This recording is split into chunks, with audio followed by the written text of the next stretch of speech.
Hey, Justin, finally, after all this waiting, um, let me just. I'm trying. I was going to go and look at the one screen. As you can tell, it's the first time I'm doing live interactive chat like this. Most of the times, you're just looking at what I'm doing building. Um, so there's a delay, as most of you know, when you if you've done chats or different things like that. So I where I can type, it's the wrong screen. But what I can do maybe is push this here so I can see myself what I'm doing. Here I am talking with my hands. We were having a discussion with my uncle the other day at dinner, saying that I'm starting to get. I just realized that I talk with my hands a lot. Anyway, I'm starting to ramble, and we haven't even gotten started here tonight. So, anyhow, um, so I'm just trying to read what Justin's saying at the same time. This is it's going to be hard reading and talking at two things at the same time. Anyway, okay, let's try to get on track. So I just want to say thank you to everyone who's going to be watching this and joining us tonight. I just still having trouble believing that it's 2 decades now today, this weekend, that I was at Star Wars Celebration in Indianapolis, and that Lucasfilm, Mary Franklin, she gave me a chance to do a test run to see if fans would like to build dioramas at the conventions. And fortunately for me, it was a huge success, and they asked me to come back every USA convention ever since. So this year marks our 20th year. I'll give more specifics later on, but Justin was asking if I was preparing for this year's celebration, and I can tell you that there is a diorama booth this year. You're all going to be in good hands because my crew is going to be taking charge over there. My core, Alyssa and Jamie, and but I physically in person will not be attending this year, unfortunately. So it's bittersweet, but we'll discuss more after the documentary, because right now I want to concentrate on what we came here to watch tonight, and that is the lost footage that my friend Lucy had filmed at the convention with her HD camera. And it's funny because at the time it was HD camera, and you're looking at the footage now and it's so small and blurry, and you're going like, compared to what you can do with your phones now, that it was not the case 20 years ago. We didn't even have cell phones with filming and everything like that. Hey, Donaldo, welcome. It was good, the fourth. I did some building and stuff, and yeah, it's like, very Star Warsy. So, anyhow, so I thought when this footage was filmed in 2002, it was put on, it passed through different computers, different hard drives, and I had lost this for a long, long time. Then in 2016, I think it was, that I wrote the message earlier, that I had found it, and then I posted it on YouTube originally, but I haven't watched it since. So obviously, having lived the convention, I remember some of the things, right?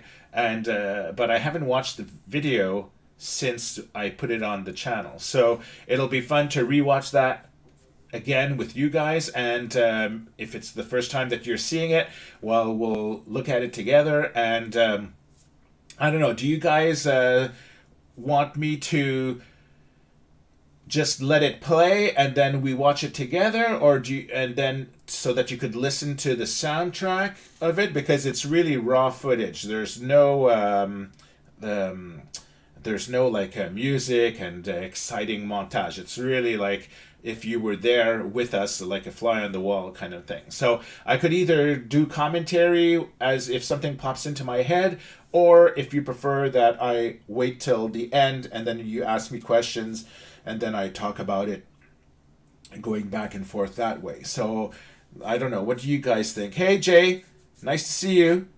The man, the myth, the legend. I still find it hard. Like, I'm just like you guys, I'm just like a normal little, well, not little, that little, especially around the waist anymore, but, I'm just like a Star Wars kid geek still in my brain that likes to do dioramas and stuff like that. So when people call me the legend and the master, it's like, I guess old on age scale I could take that because I have been doing it for a long time, but my ego is not at the point where I sort of like am comfortable at accepting comments like that. I just find it very, very odd. But anyhow, Justin says with commentary. Okay, so I think what we'll do is we'll play the video. It's not that long actually because the footage, it was 4 days, but Lucy was helping me. It was, being the first convention, it was just the two of us. We had some fan clubs of my site at the time was Nyam Nyam's Universe, and so I had people that volunteered to come that were from Indie Nights in Indianapolis and stuff like that. And so they helped set up the booth and stuff that you'll see in the video. But Lucy and I, we put all the stuff in the van from Montreal, and then we drove to Indianapolis, and then we didn't really know what to expect. I don't remember if I went to a Star Trek convention. I know it's Star Trek, not Star Wars. Don't get angry. There was no Star Wars conventions when I was younger. So it's like the convention itself, now that you see the celebrations, and if you've attended many, then you're used to seeing what the workshop was like. But back then, it was really like a test. It was like, okay, is this going to be a success or not, or whatnot? I can tell you that in the video, if I remember, there's no timestamp or anything like that, so you can't really tell. But I'll give you a little history so that you understand the logic of it, or I could talk about it after. Again, now and after, I can hang around, do questions and things like that later. But because it was the first convention, little did I know that the first day everyone goes to the main hall to listen to the opening ceremonies, right? But I didn't know that. I didn't know they had opening ceremonies and stuff like that. All I knew was my little booth that I had set up. So on the first day, and it was only 3 days, this convention, and we had the third day was the display, so we only had 2 days of building, really. And so the on the first day, everyone, when the convention started, they were all at the main hall. That lasted for an hour and a half, 2 hours maybe. Then they wanted to look around I was going to say the shoppers, oh my God, what's it called? The booth there where all the vendors, or the people like the internet stores and stuff like that sell the stuff. God, I've been to 2 decades of conventions and I can't even remember what that's called. Anyway, it'll come back to me. But so they're all doing whatever they're doing. And the convention itself opened late. It wasn't a full day on the Friday because there was school, I guess, or different things like that. The full days were Saturday and Sunday. But so anyhow, make a long story short, by 3:00 in the afternoon, there still was no one at the booth. And I was thinking, oh my God, this is going to be a huge disaster. No one's building anything. We're not going to have any buildings for the Mos Eisley. It's going to have like 3 buildings in the end. And I was like really panicking. So at that time, I didn't know that it was going to be a hit and that we would be asked back again for celebration 3 and 4 and 5 and so on. So think of that when you're seeing the people trickle in. It's around 3:00, 4:00. On the first day. So why don't we start the video and then we'll watch it together, and then I'll comment if I see things that stick out to me, and if there's things I forgot to comment, you can write notes or whatever, and if there's something you want to ask me, feel free after we watch it. So yeah, it's about maybe 20 minutes, 30 minutes at max, I think, if I recall. So I'm not sure. So anyhow, let me switch the camera and then we'll get the documentary started. So I'm just going to install myself here like this, and then I shall click on the double screen so that you still see me in frame. I have to move the camera a little bit like this. No, this way. Okay. No, this way. You'll see when it goes to split screen, the major of the video, it takes all the right side, and then the left side, there's just a little slit for my big face to stick in. So anyhow. Okay, so are we ready? Let's get to it.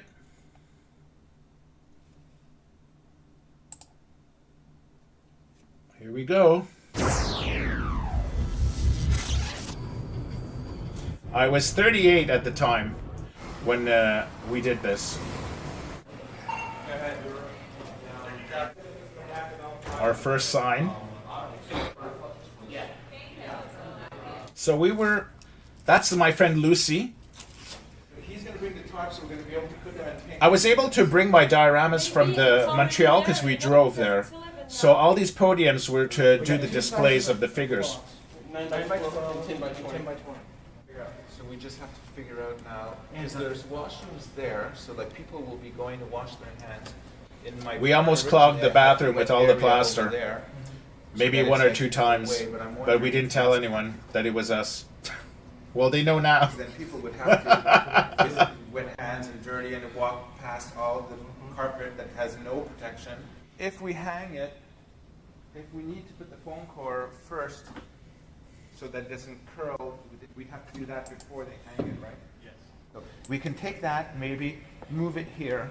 Right, and still block it off. Instead, block the table, and then have this where the people can like paint.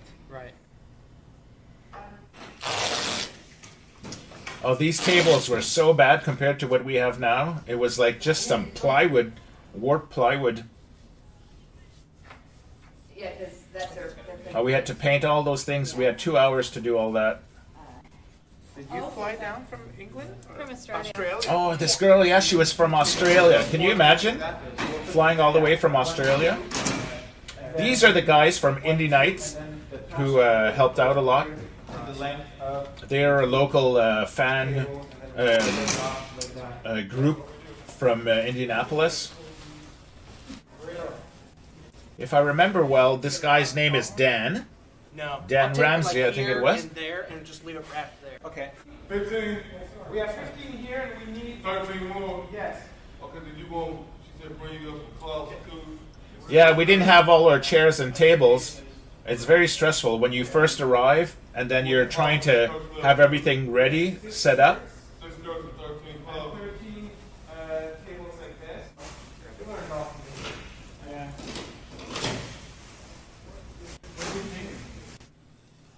So this is what it's like This is the not- day before the convention. Yep. It's the most fun for me when you set up and you have the energy of knowing the people are coming tomorrow. So this was Joe Omero's Jedi Council, and I used his technique to do my own customs after. It was really impressive. This is my Falcon diorama that I had just finished, so I was able to put that in the van and drive it to Indianapolis. My original website. There's my secret plans.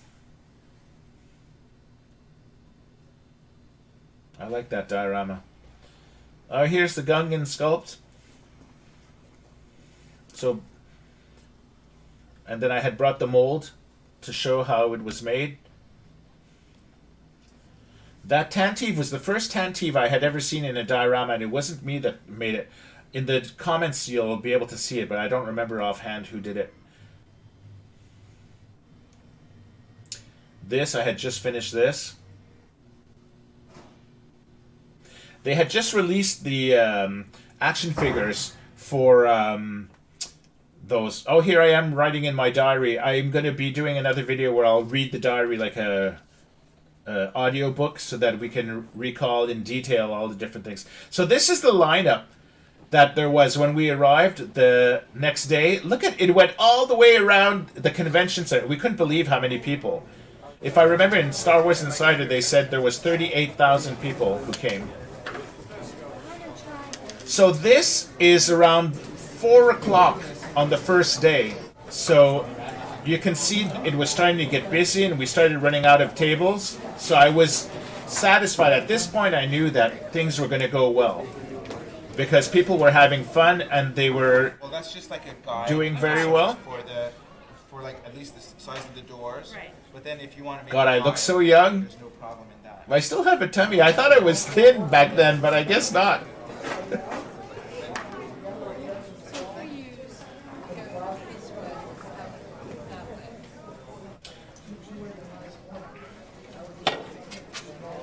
Oh, I remember someone made the Java outhouse to go to the bathroom.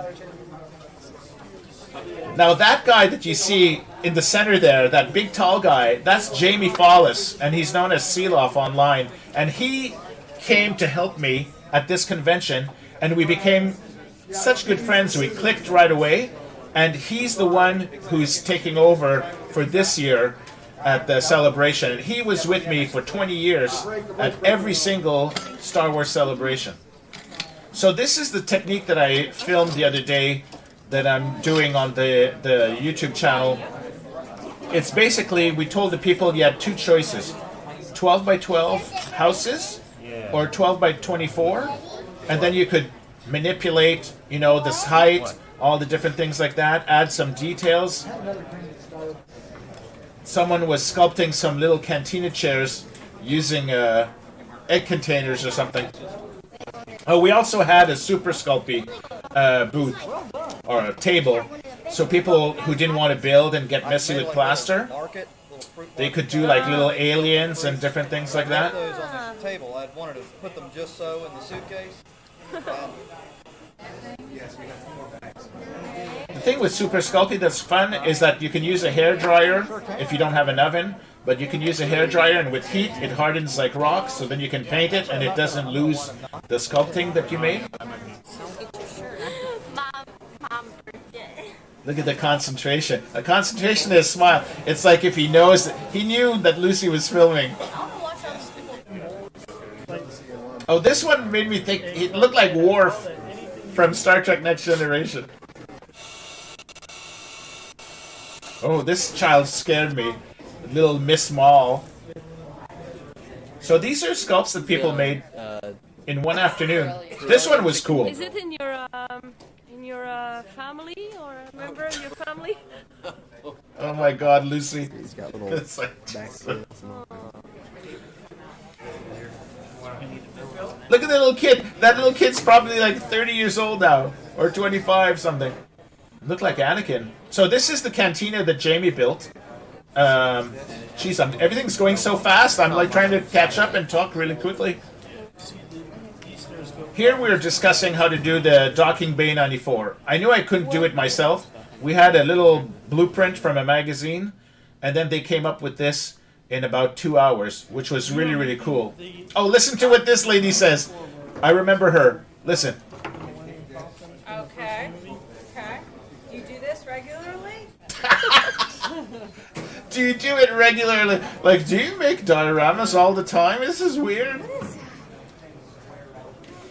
Oh, look at this guy. He did this big, like, tall building. Got a whole city planned out. They need to be 12 inches by 12 inches or 24 by 12. You can do variations. They can be smaller than that, or like an L. The ones that are L, yeah. My favorite part about this time. Oh, in the back you could see the t-shirts I had made. I should have kept 4 for myself, but...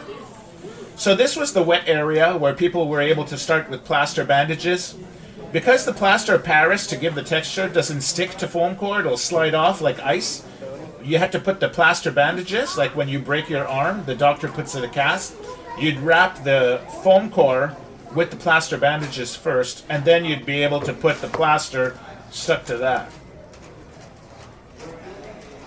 If you think I'm talking too much, guys, let me know and I'll just try to, like...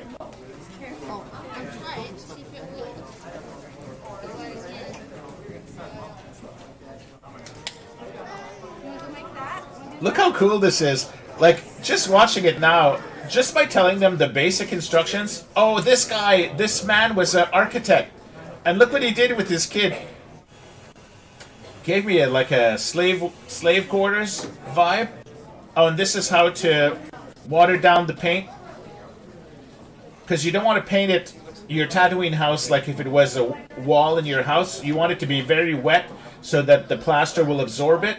And then when you put some more paint on it, it'll become a second shade of color. And then it'll give you the movie look. Oh, Ellie Spry. Yeah, he. That you can apply it. Okay. And then like on my website. Oh, we must be on Saturday already. We ran out of plaster bandages because it was such a success.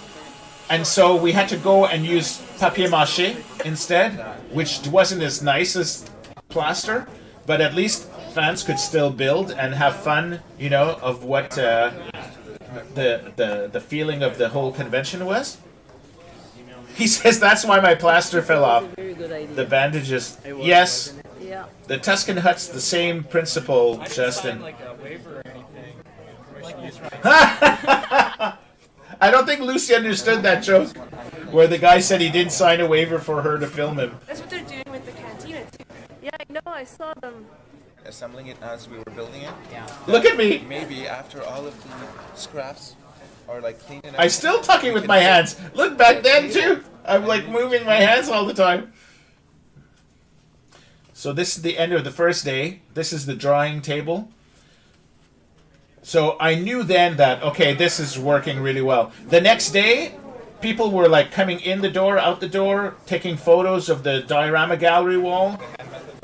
That lady before there, she was from Italy with her daughter.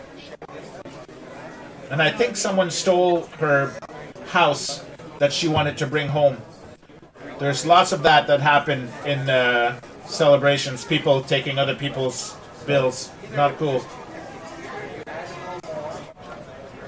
Look at this. You could tell this guy is not his first model that he's painting.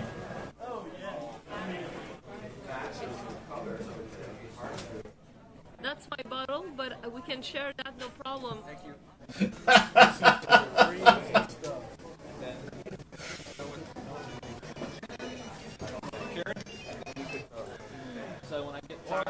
Okay, so this is docking. That was Docking Bay. And look at all these houses. Look how cool they look. All in one afternoon. And then people were painting. What area? Look at this guy's building. That was elaborate with a sort of like a radar dish at the top.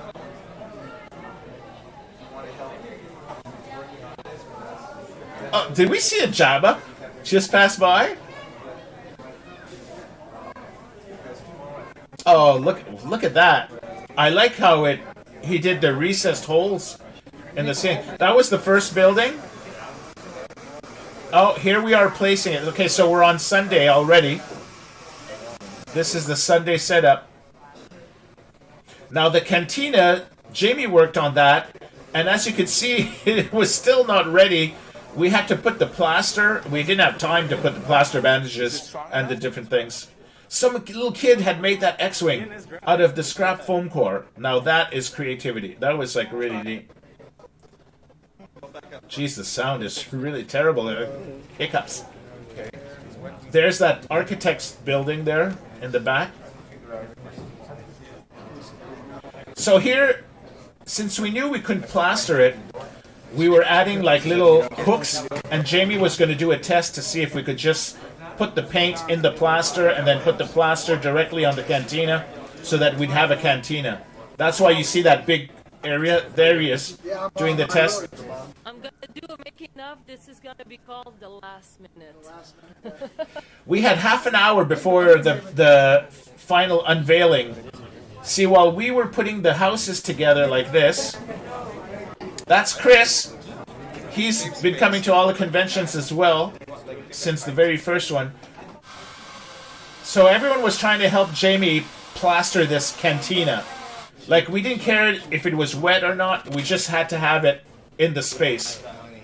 So I kept placing the buildings, we kept doing that. And then we had to put the action figures on too after. I don't think that was filmed, I'm not quite sure. Everyone with the hair dryers. Oh, there's Steve Sansweet from Rancho Obi-Wan. When we were both very young.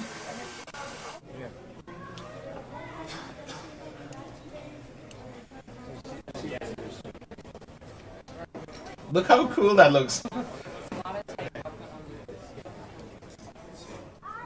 This angle. Oh yeah, we figured out to do like a pizza in an oven because we needed to place buildings in the center because we had no more room on the sides. No, So- it has to come back towards you. Towards you more. A little more. Yeah, right there.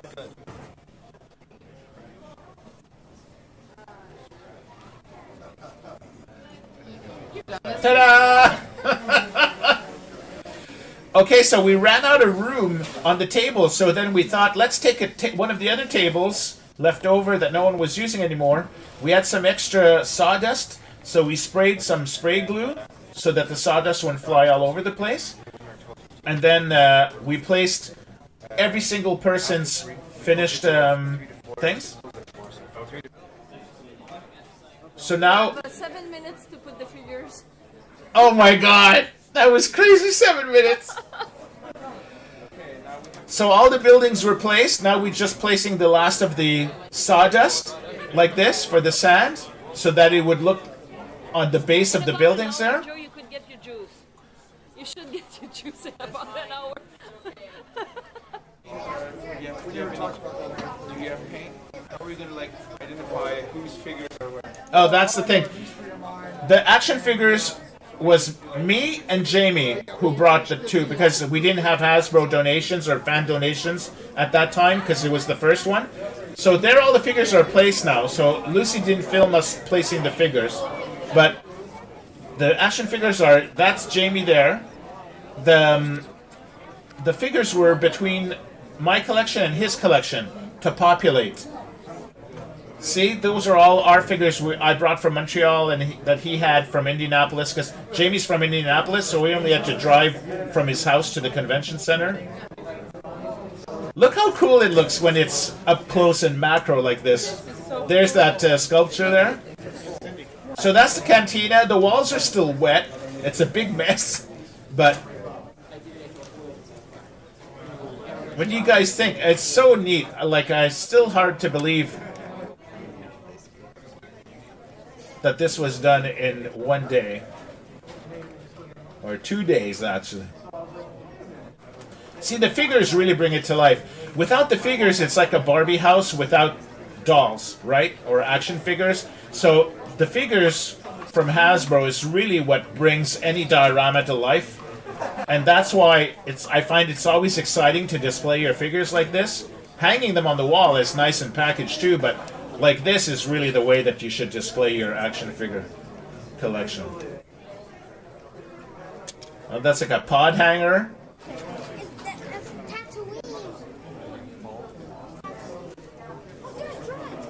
See the kids' reactions? It's amazing. That's how it was all this time. A lot of people didn't even know. Is that E.T.? I think that's E.T. Oh, and Jar Jar.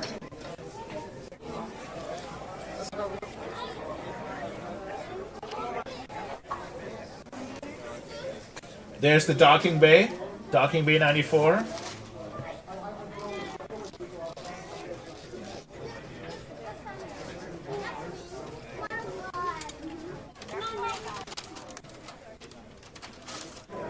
See, the thing that's cool with Mos Eisley and Tatooine too is if your building is all run down and not finished, it looks more like the movie set, because the movie set is all decrepit and everything's falling apart.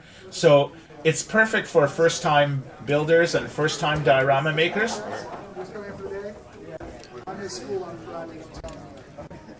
See how the paint, when you drip it on and it goes over itself, it adds different variations of the color. All the little styrofoam ball domes give it the Tatooine look, and it brings, even though all the different people built their own houses, it looks like it's the same people who built the whole city. Really, really cool. I don't remember that. That looks like a 7-Up bottle or something. Like a crashed ship.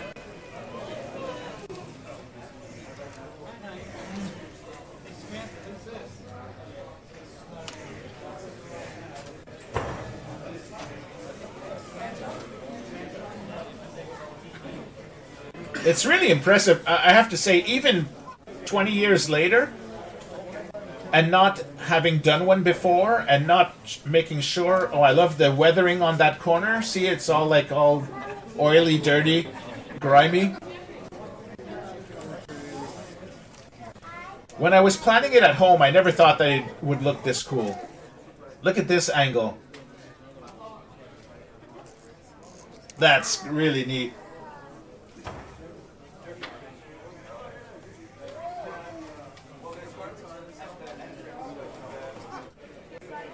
There's Jamie.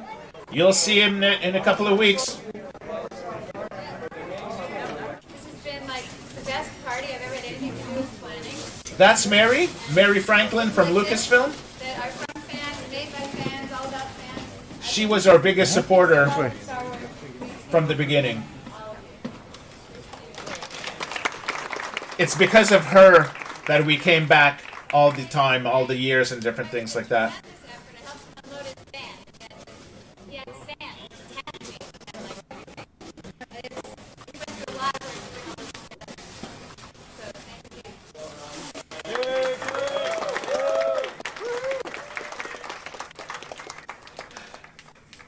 I'm almost as embarrassed today as I was back then to hear people clap. It's very humbling. Kelly Wallow. Kelly? Yay, Kelly! She won, I think it was a little girl. Or maybe she was gone. Sometimes people would go to the raffle and then disappear. This his girl's name, and this guy said that he had won because he wanted to bring it home. Where is she?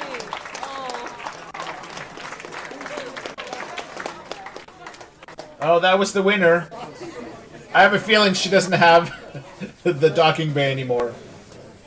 And she's probably like 30 years old now. I wonder if she remembers this. Okay, we're going for docking bay.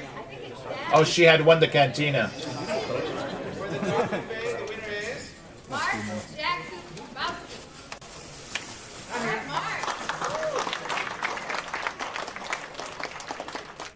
all the people who helped build this. I'd like you to come to like stand around the table to go and have a Yeah, group picture. group picture. Now, this is one of the first group pictures. Unfortunately, a lot of the people that come to build, they're not there the full weekend, some of them. So you can't really get an accurate photo of everyone that's actually participated in the build. You have the people who are there on the last day who can be at the photo, but this is like a good portion of all the people who had come. This corner, I think, like, I don't know how I think we'll be able to pick the picture only like. Look at all those people. Smile, guys. You seem very tired now. Sunday or something. 1, 2. Excellent. Look at that. That's pretty cool. If you like action And figures there you and go. diorama displays, visit Frank Furio's Diorama. So that's that. Let me put the camera back like this so I don't have to go on the side. So I don't know how long was that? Let me see, what time is it now? 9:50. So it was about 20 minutes or so, which is not that long, but you know, decent enough. Yeah, it's very odd. I look at myself and I look at the way that the people were building everything, and it does seem like yesterday. I know it's very cliche, right? When people say, "Oh, it's like you know," it seems like not that far long ago. But the thing that's funny is that most of the conventions since then, I've been doing it for, it was 20, well, it's the 20th anniversary. So this year, if I had gone, it would have been the 20th anniversary. So if we go back 3 years to the last cantina, it would have been 17 years or whatnot. But anyhow, every show, what's funny and what I'll miss the most in the next couple of weeks is really the summer camp feel of these things. And the construction and the smiles of the faces of the people is really neat. And the thing, though, is that, oops, I just kicked the camera stand. when I reconnect with my team, with my core team, it really is like, even though it's 2 years or 3 years in between conventions, it really does seem like it's one weekend, and we just like connect right away. We smile, and it's just like a lot of fun. So I will be missing that part, and I will be missing all the smiles of the people and all the fans who have come to multiple conventions. And it's very humbling, this whole thing, because I remember like there's even some people who came to see us, and they would tell me that the first thing that they do when Celebration is announced is they look at the program to see if the Diorama builders are coming back, and if so, then they book their tickets and they buy their passes. So knowing that, certain, it's not everyone, of course, there's 45,000 or more people that come to the show. They're not all coming to see me. that's for sure. But when the people who do come for the show, we've seen people. There was one guy, he came as a kid, and then he showed up at one of the conventions, I think it was last time or the one before, and he now had his 2-year-old son with him. So it really is, we've been doing this long enough that you can have people bringing their kids and different things like that. And as you saw in the video, it's not just children who enjoy doing the dioramas and different things like that. It's like adults like to build as well, and whatever. So let me see. Justin says that the beginnings, while looking back, it was not much room compared to other conventions. Yes, like, I don't remember if I was shocked. I didn't really know what to expect when I arrived there. I think I did kind of say that to myself, that, oh my God, this is so small. But then they opened, there was like an accordion door that they opened up, and it was like a double ballroom. Like there was like 2 little rooms, but when you opened the accordion, it unveiled the other side. So then it was a bit bigger. But again, remember, this was like a test that Lucasfilm was giving me. It was like, okay, well, we don't know if this is going to work or not. Do people want to do arts and craft at a show, or do they, are they just going to pass by?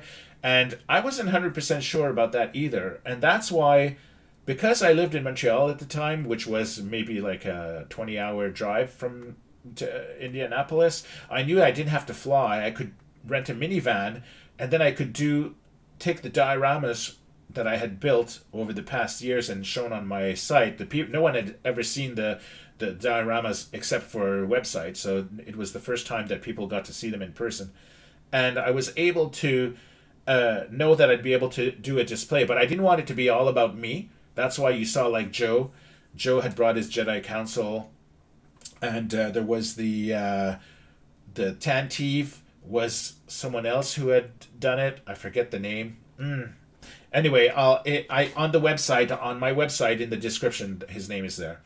But I had not seen a Tantive diorama done before that, and it was 2 decades before the Hasbro toy that they released half of last year. And so it was fun to be able to display the diorama gallery like that. And so that was like one wall. But yeah, when I arrived, the room was like it was the smallest that we've had in all of the conventions, because it was a test.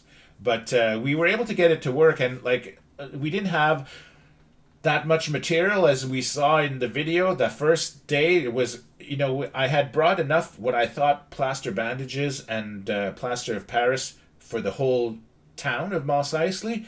But after that first day, the public arrival was so huge that we went through all of the plaster bandages that first afternoon or the first night, and then the beginning of the morning, and we had to switch to papier-mâché, which is not the best because it doesn't really stick that well. And to get really good papier-mâché, you have to do, I think, glue with water, and we didn't really have any white glue to speak of, and we didn't even have newspapers. So people were bringing us their flyers from their newspapers and stuff like that locally. So we were lucky to have that. And but the fans, they didn't really care. Like, they weren't upset that they missed out on the plaster and they had to do this. It's like, we didn't have anyone come and say like, oh, I don't want to do this because it's like newspaper or whatever. They were just like having so much fun. And And, you know, it really is like when you're standing next to other people side by side who have the same passion and the same love of toys and different things like that and arts and craft.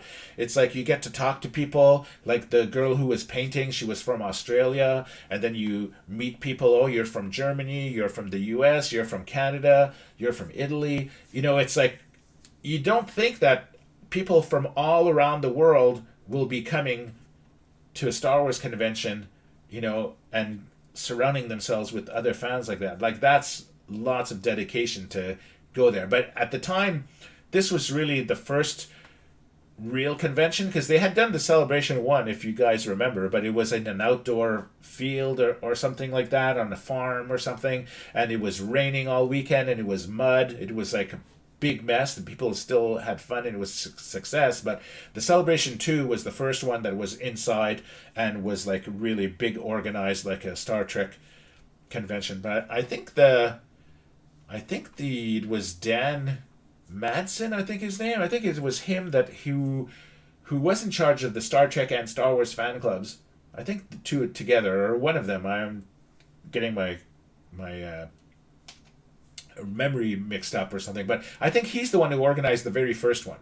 And then with the success of that, they did the second, and then became on and on and on. So we were lucky that this was a huge success, and I was asked to return to every single convention in the United States. They had obviously the Star Wars Celebrations Europe and Star Wars Celebrations Japan, but we did not attend those. We did not have the funds and different things to, you know, spend money to go all the way there to do the booths. And when you organize the booths, you don't see any of the conventions. So in all the years that I've gone, I never saw really any of the shows, because it was really, you're at the booth, people are coming to see you at the booth, so you can't just say, well, I'm going to go see the autographs, or I'm going to go there, I'm going to go this. And so you're like sort of like chained, so it's a double-edged sword. Like, you're happy because you're, as a fan, you're privileged to be asked to participate in an event like that, but at the same time, you're stuck having to, you know, prepare and get all the stuff ready for the fans to come and build and stuff like that. So it's a trade-off, but it was just so much fun and so much great experiences and everything like that, that I wouldn't really give it up for anything, really. So yeah, that was that. So Justin was asking earlier about this year's upcoming celebration, which is in 2 weeks now, 2 or 3 weeks. So unfortunately, because of different circumstances and COVID, I made the decision that I won't be able to be there in person for the first time, which is bittersweet, like I was saying at the start. However, two of the core teammates that have been with me for more than 10 years, Alyssa was with me for 10 years, and Jamie has been with me for 20. You know, from the very start. You saw him in the video today. He's the one who did the cantina and stuff like that. And so they are taking over the production or producer detail. Detail's not the word I'm looking for. Is functions. The producing functions, or as producers, co-producers of the booth. So they changed the names just so it's not confused with the ones that I did in the past. They wanted to change it. They were kind of forced to do it, but I don't know if that's really true or not, but I don't want to get into that, but I can't take it back now because we're live. So anyway, let's just say that they changed the name, and they're now called Diorama, but DIY, as in do it for yourself. So do it yourself. So Diorama and then events.com. If you go to that website, you'll have all the details. They just announced on May 4th the theme, which is Mandalorian, and that's very cool. It's very popular with you guys, right? And it's another partnership with FFG. Now, we partnered with them last convention for the first time, and we had done the Scarif Rogue One, and it was a huge success. The kids loved it. FFG gave us thousands of little figures to place and different things like that. It was a little stressful because the figures come unpainted, so we had to have all the fans paint the figures.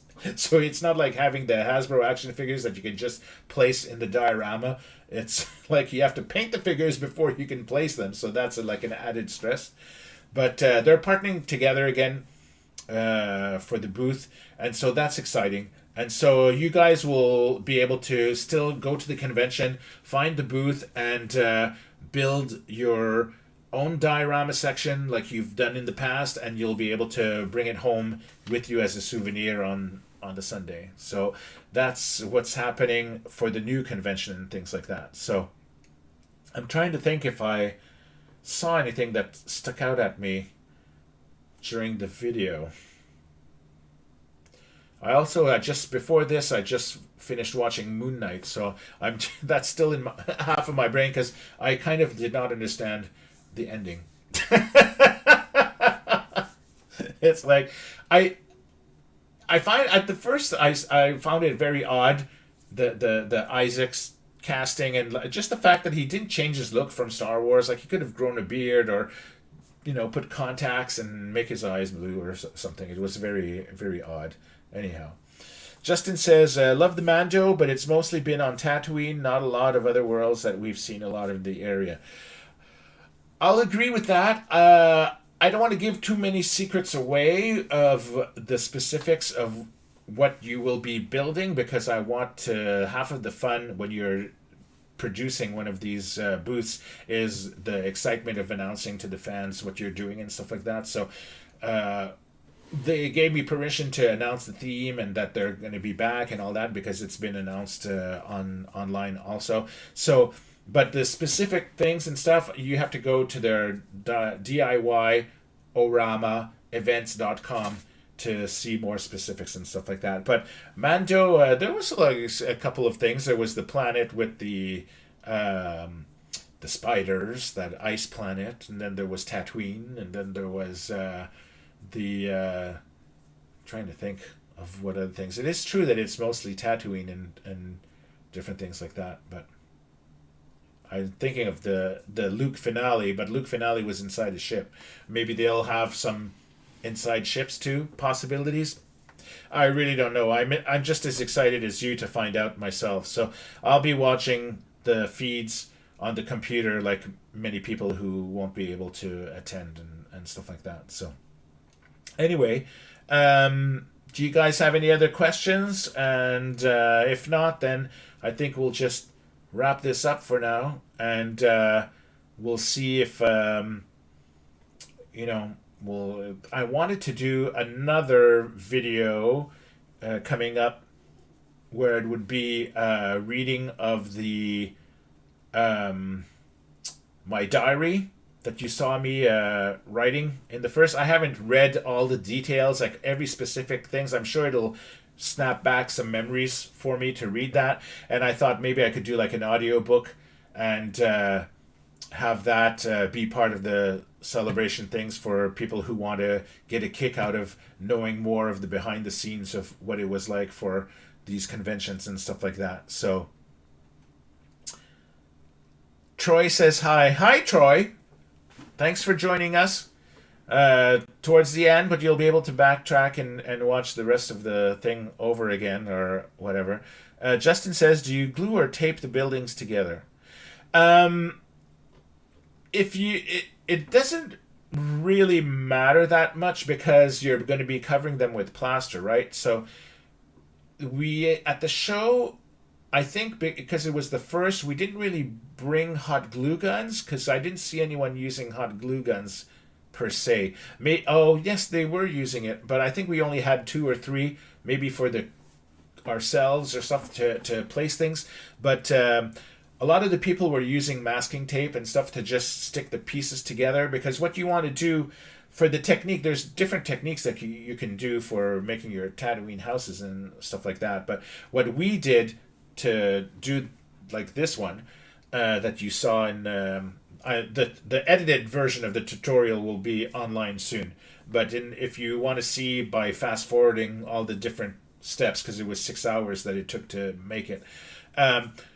The houses, we told the kids and the people that to make either a small house, a 12 by 12, or a large house, 12 by 24, and that was just sort of like your floor base, and then after that, whatever height, whatever, if you wanted to add one dome, two domes, different things, a door, that was all up to. You could look at the Star Wars movies in order to get reference if you want to do exactly the the specific builds of the film. Then you can look at the photos, but in general, you're just taking the styrofoam. Hey Valerie, nice to meet you. No, we're not doing the second build tonight. That would take another 6 hours. We just finished watching the lost footage documentary of from 2002, the footage from the convention. So we're just talking a little bit about that and how the fans built and stuff. You'll be able to see after the live video ends, you'll be able to go rewind and see the documentary. And if you don't want to hear me talking over the documentary is available on the YouTube channel under its own thing, the lost footage video. So this is because I talked a little bit over it. So if that annoys you, you can watch the original without my commentary overlapping people. Or if you find I talk too much here, then you might. Anyway, I'm starting to ramble on already. So Justin, so the fans over there, most of them were wrapping it with masking tape, because as long as your structure is together, like you put your walls with the masking tape, you do need hot glue for the domes and different things that you want to attach it to, or the door frames or different things like that. But then you're covering everything with plaster bandages, right? So at least I'm explaining the technique that we did, that I designed for the convention. There might be other websites or other builders who make their tattooing different, but we were doing plaster bandage strips first, because, like you were joking before, wondering why your plaster was falling off. If you don't put plaster bandages first, if you apply just plaster directly to foam core or sometimes cardboard and stuff, because it's slick, it's like ice, and then the plaster will just like slide off.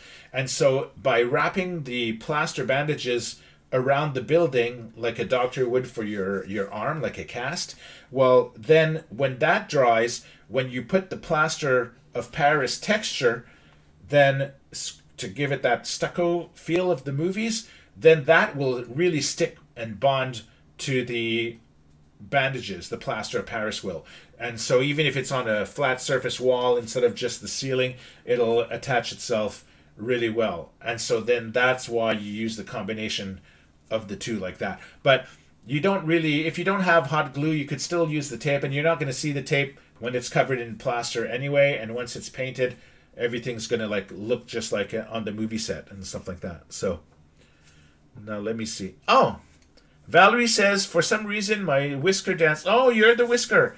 Didn't post this time. Okay, well, I'm the last person to talk about tech problems on the internet with social media and stuff like that. And sometimes I wonder, I say it I jokingly say it, but it's kind of true. Like, I wonder sometimes, like, how in the world I got to go work at ILM on Transformers and multi-million-dollar movies when I have trouble just flipping the camera button on my phone to do a live Facebook unveiling or something like that. So, Valerie, I am the last person to ask why your identity is a thing. So now you say your real identity has been uncovered.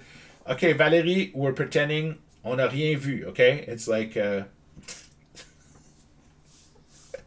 Oh my god. Anyway, so yeah, so to recap or whatever, the construction was just with the plaster, and then for the painting, I didn't have a chance. It was going on so fast. I'll just do a quick recap. You'll see it on one of the tutorials later on the channel.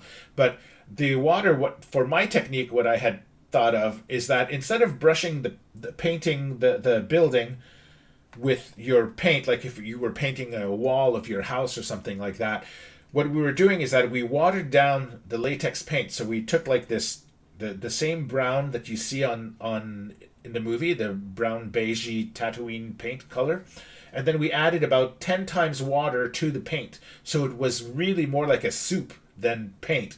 Then you would dip your paintbrush, or even better, a sponge, and then you would squeeze the sponge onto the dome or onto your plaster surface, and it would be like if it's raining or like crying tears, kind of. And the water, or the soupy paint, because it was colored wet water basically, it would absorb into the plaster and give it sort of like a wash, like a tea bag kind of like color kind of thing. And then when you squeeze more paint on it, then if it hit what was not painted, it would become the same color as your first paint squeeze, if that makes sense. But then where the water overlapped, then that zone would become double color, so, or like a darker color.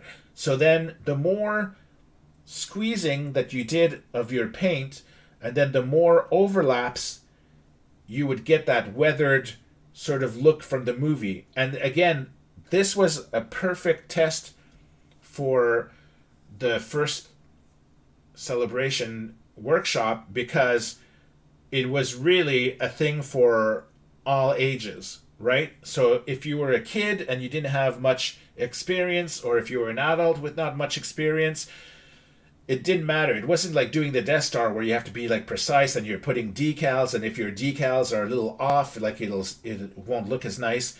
This is like I don't want to say the more ugly it was, the more it looks like the movie, but it's like the more beat up or whether if it's not perfect, it doesn't have to be, because Tatooine is a rundown city, and that's what was really cool. And even as a kid, or I guess for you guys too, like the first time we saw Star Wars, it just blew our minds, because we had seen Star Trek before and some other movies, 2001 and different things like that.